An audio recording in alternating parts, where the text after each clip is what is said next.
All right, peace and blessings, and welcome to another episode of the Author Spotlight here in the Self-Publishing 30 Days podcast. I'm your host, Rob YB Youngblood, President of Sales for Self-Publishing 30 Days, and your LinkedIn locksmith.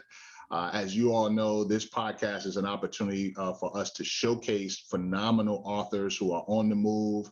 They have something to say, and we give them an opportunity to say it. Today, I have my big little sis, Maya Lynn Harris, who is here in the Richmond, Virginia area. That's not where she's from. I'm gonna have her tell you where she's from in a minute.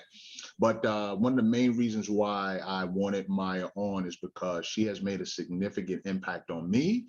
And once you hear her speak, you'll hear why she's impacting so many women in the BIPOC community. So Maya, peace and blessings. How you doing today? Hey, what's going on, my little big bro? How Phenomenal, you doing? I'm doing phenomenal. And I kind of want to post a picture of me standing next to you so people can see that I'm your little big bro, you know what I'm saying? But I'm older, he's taller. I'm telling you, there we go. There we go. There we go. So you and I have a phenomenal connection, both graduates of Virginia Union, both from the Yes. Northeast area, you know what I'm saying, representing. Tell us where you from originally and give us a little bit about your background. Absolutely. So first of all, thank you so much for inviting me to join you on this in this space. I absolutely love everything that you're doing. So I always feel very humbled to be a part of anything you put together, Rob. So again, my name is Lynn Harris. I'm originally from Connecticut. I was born in Hartford, Connecticut, the capital of Connecticut, as small as we are, the capital of Connecticut. But I grew up in a town called Windsor, Connecticut, which is a small suburb outside of Hartford, and lived there all the way through graduation and was blessed to get a scholarship to go to Virginia Union. And I had all of these, different college choices. And my father was like, "Oh no, you're going to Virginia Union."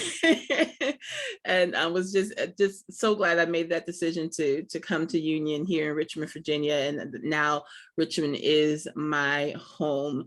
I finished Union in so long ago, 1996, and started my teaching career as a high school English teacher. And I actually went home for a few years and taught in Connecticut, and then decided to come back to Richmond. And so I've been here ever since. I've been here since 2001 as a permanent Richmond resident, raising my two sons, amazing young men who are now 25 years old. I can't even call them my babies anymore. 25 years old, and just loving being able to just grow as an educator, as an entrepreneur here in the Richmond, Virginia area.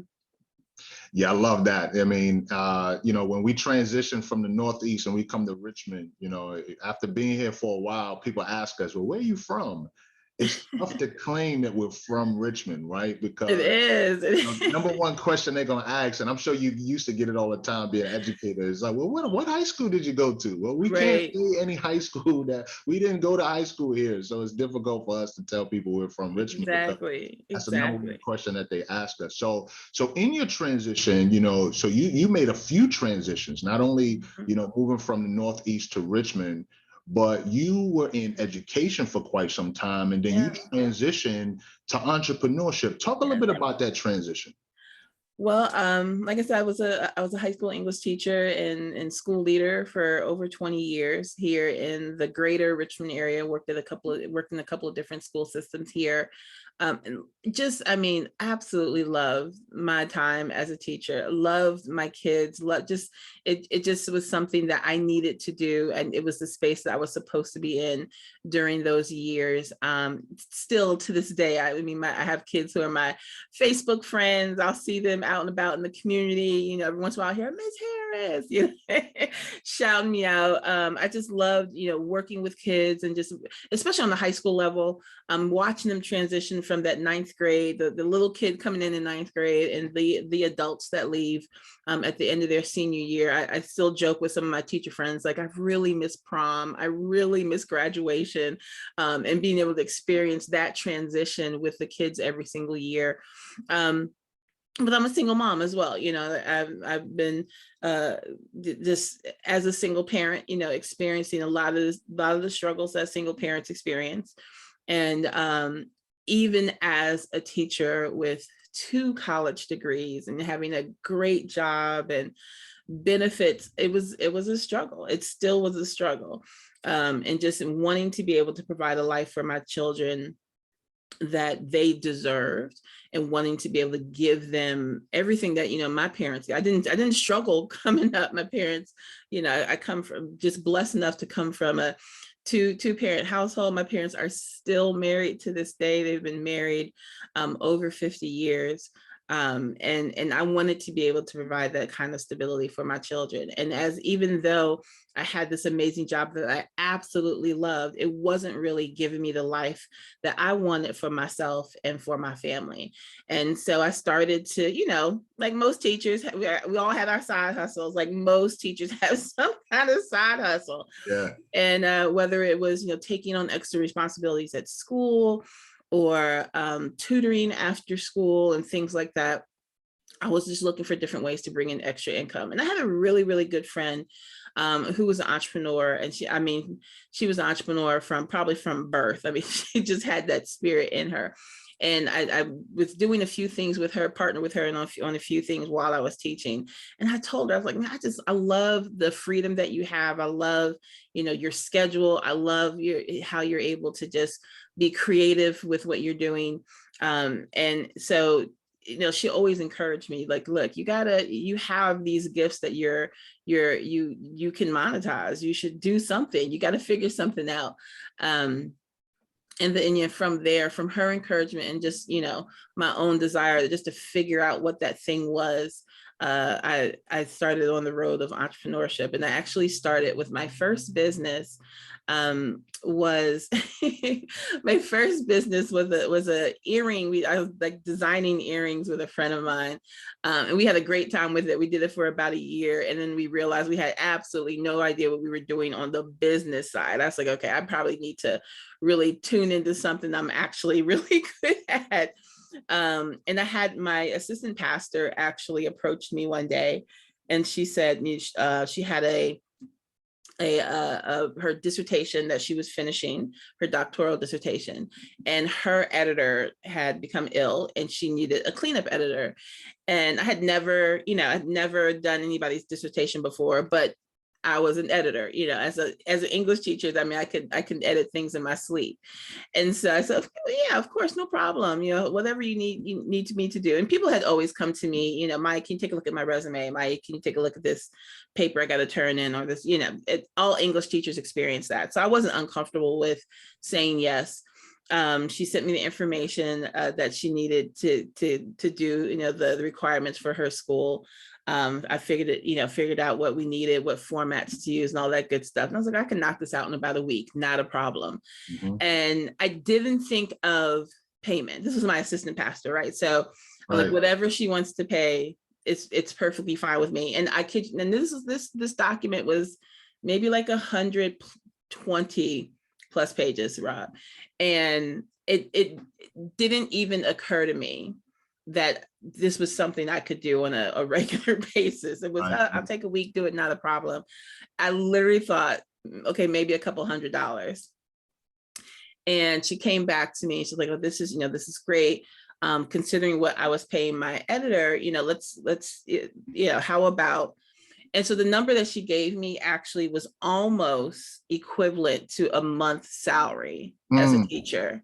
And I looked at her, I was like, why in the world would you pay me? I was offended. Like, why would you pay me that much? That's crazy. Yeah. And she said, honey, you might want to look into what professional editors make. Yeah. And I started doing some research, and I was blown away. I was like, wait a second. I was like, literally, this is something I can knock out in a week, and I can make the same amount of money as almost as a month of teaching. Why am I struggling? Like, why am I here struggling with my kids when I have this skill, I have this talent. Yeah. That not only could I monetize it, but it really filled a need. Yeah. And that just turned on a light bulb for me. And I really just started going after, what is it that I can do that would allow me that would create this freedom for me. And it started off as editing. And I actually brought along two of my other teacher friends, all English teachers. I was like, girl, do you know she paid me to do this? Do you know we could do this? And they were so excited. And so we were able to launch that editing firm. And that really took me on the road to entrepreneurship. You know, the beautiful thing about your story and what you just shared, obviously we are a publishing company. So, you know, we talk about that all the time, is that you had a gift and a skill that outside of your main 9 to 5, or in your case as a teacher, probably 8 to 8, you know, like, you know, teachers do work crazy hours. Pretty much. but you was able to find tap into a skill.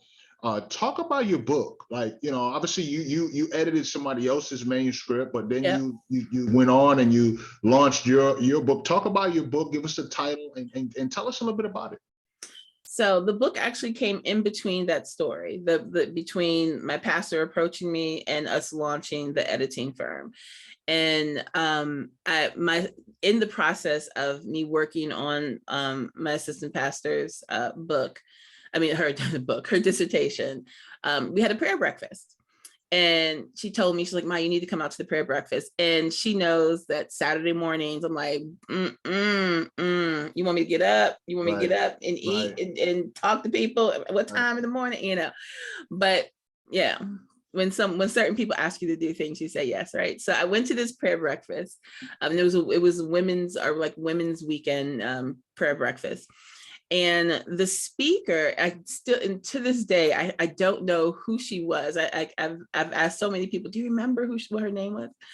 But the speaker started speaking from 2 Kings chapter 4.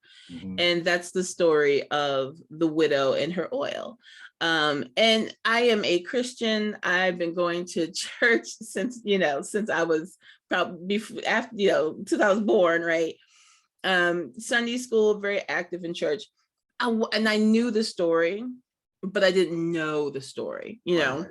And so when she mentioned, she brought that up as her text and she started, speaking, I actually paused for a minute. I was like, oh, I want to read this. And I read the entire chapter and I have no idea what else she talked about for the rest of the day. I was so enthralled with this story of this woman, because all of a sudden I felt like, oh my goodness, I am in the Bible, y'all. This woman was a single mother with 2 sons. Yes. And she was struggling. She was struggling financially. And she literally she had nothing left. She was trying to pay her bills and she literally had nothing left. She had sold everything. And during those days, they could take your kids, like they could take your kids as payment, right? Yep. And she went to the prophet Elijah, who happened to be in town, who was familiar with her husband. And she asked him, she's like, look, I've done everything that I can do. They're about to take my kids. What do I have? Like, what can I possibly do? Mm-hmm. And the prophet Elijah said to her, Elisha said to her, well, what do you have in your house? What do you have left? And she's like, I don't have anything. I have this, little jar of oil. That's literally all I have. All of our furniture, everything's gone. We have this little jar of oil. And he said, okay, all right, well, go take that jar of oil. Go have your sons get as many jars as they can from their neighbors. Yeah. And fill up those jars, She was like, I told you I have a little jar. Like I have a little jar of oil. And the miracle in that story was that her sons brought these huge, barrels essentially to the house that she was able to borrow from her neighbors. And she started pouring into these barrels, and the oil never ran out. Like it just kept pouring and pouring and pouring until all of the barrels were filled. And then they took the oil that were in the barrels.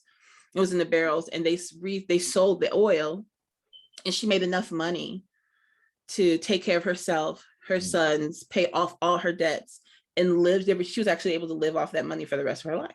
Right. And I was so fascinated by that story, and I was just like, wait a second, okay. And I started writing down, what's my oil? Like, what's my oil? What is that thing that I have that I'm completely ignoring? What's that thing that's in my house? Right, that I'm ignoring, that's there specifically to save me. Mm-hmm. And I was just stuck there. Like I couldn't let that go. And I immediately started to think about this dissertation that I had done for Reverend Cheryl. And my skill as an editor, it was something I did as, it was my second nature, because I do it all day long for teenagers. I grade 1,000 essays every week, right? No big deal. But wow, wait a second, it's actually a really big deal. It's something that was given to me as a gift that I could use to take care of my family. And so that's where the book comes from. The book is called What's Your Oil? Unmasking Your Hidden Talents. And it focuses on, there's 3 parts actually. It focuses on the telling of the story. So I retell the story of the widow's oil. We don't have her, she's never named, which I always find fascinating. So you can insert yourself in her story. So I tell her story, and then I talk about how her story paralleled my life, the different elements of her story, how it was, playing out in my own life. Yeah. And then the third part of it is how to then take her story and my story and apply it to your own life. It really is an interesting journey of entrepreneurship. Like she had a gift, she had something that she didn't really pay attention to. And she was able to use that with the help of her neighbors, with the help of her children. It was a family affair. And she was able to take that gift and share it in her community. And it was the thing that saved herself and her family.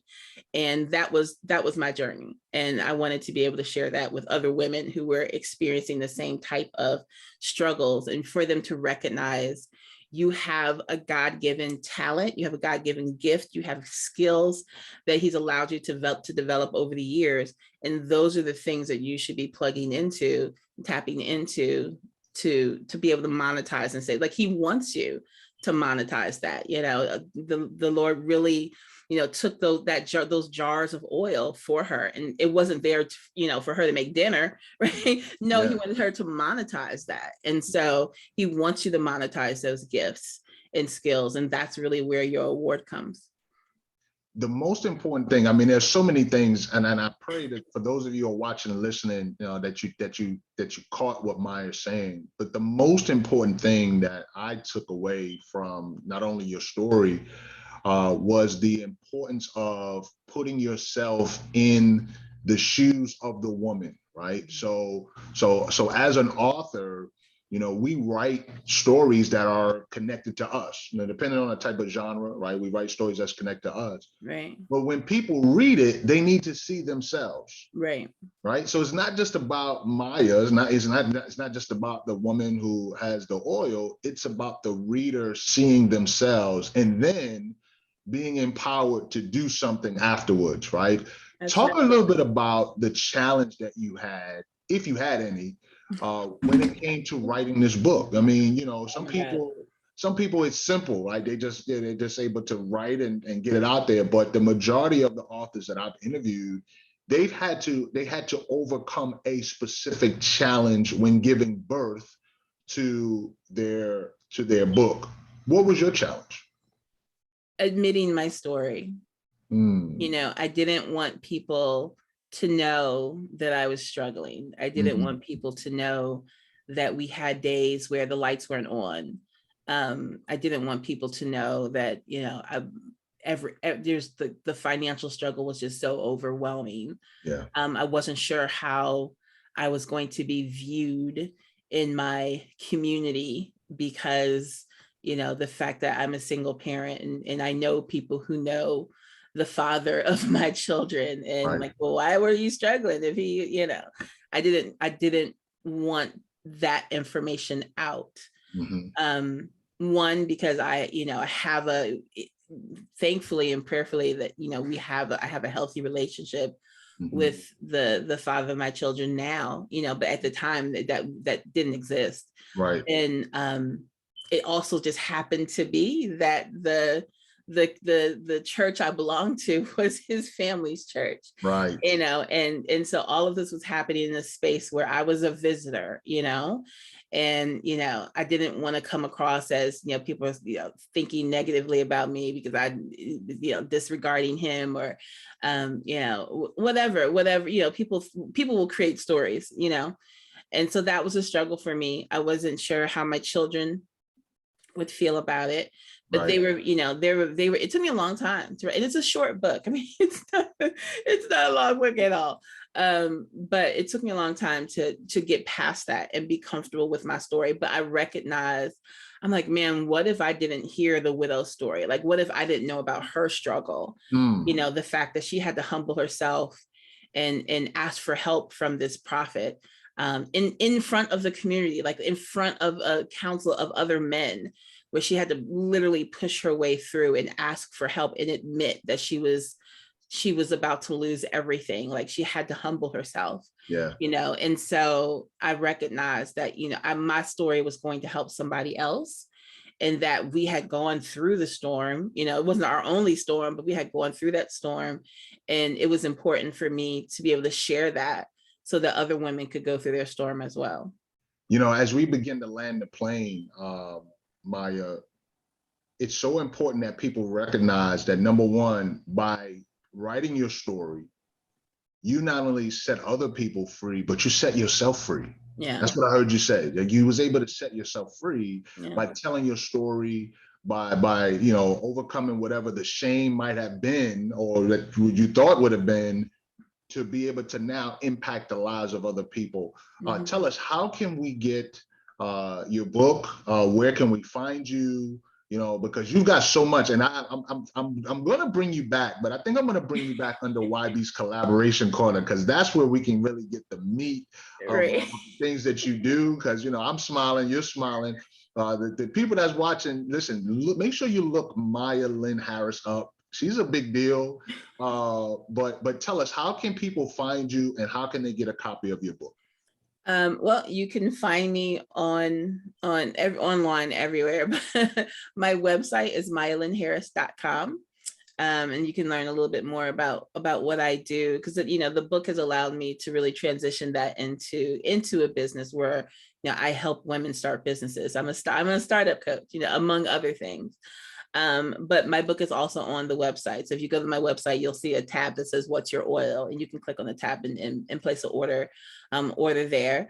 And so it's been, it's interesting for me with how this book has impacted me over the years, and what I want to do with it. And I attended a training about last year, and talk as far as with authors and things like that, and what you can do with your book. And I actually have decided I give away my book now. You can order my book for free. You just have to pay for shipping. That's like $6 or $7 or something like that for shipping. It is on Amazon. If you want to pay $20 on Amazon, go right ahead. But if you go to my website and go to the "What's Your Oil" tab, you can actually get the book for free, and you just have to cover shipping. And for me, it's just, I want to be able to get it into the hands of people, without there being any a financial barrier. The story is more important than the money that would come from it. So feel free to go to my website. I am on Facebook. I am on Instagram. I am on LinkedIn. Of course, I can't be on LinkedIn without, I can't even have a conversation with YB and not be on LinkedIn. I'm telling you. But you can find me at Maya Lynn Harris. Pretty much anywhere. Just look for Maya Lynn Harris and you'll see I'm there. But I love talking to my community, and YB knows that my focus now is just helping other Black and brown women, build their businesses and work together and build together to leave that legacy that's so important. So whether it's starting a business or you're growing your business and being around other women, that's my true oil. And that's the life I'm able to live now. Listen, you have been a true blessing to me since we've connected over 5 years ago. You're blessing so many women, and I pray that this episode continues to bless other people. Make sure, as you all are listening and watching, make sure you go out and support, connect with Maya. And you might not have caught the gem that she gave on what she's doing with her book, but you might want to hit the replay and listen to what she's doing, and make sure you get a copy, get several copies. And you might want to ask her if she can come on to your podcast or come and speak to your organization, because she brings the energy, and I'm so grateful. Maya, thank you so much for joining us here on Thank you so much. And for those of you who are watching, remember, be encouraged, be blessed, but most of all, be faithful over the gift, over the oil that you've been given, because your gift will make room for you. We'll see you on the next episode of the Author Spotlight Self-Publishing 30 Days podcast. Peace.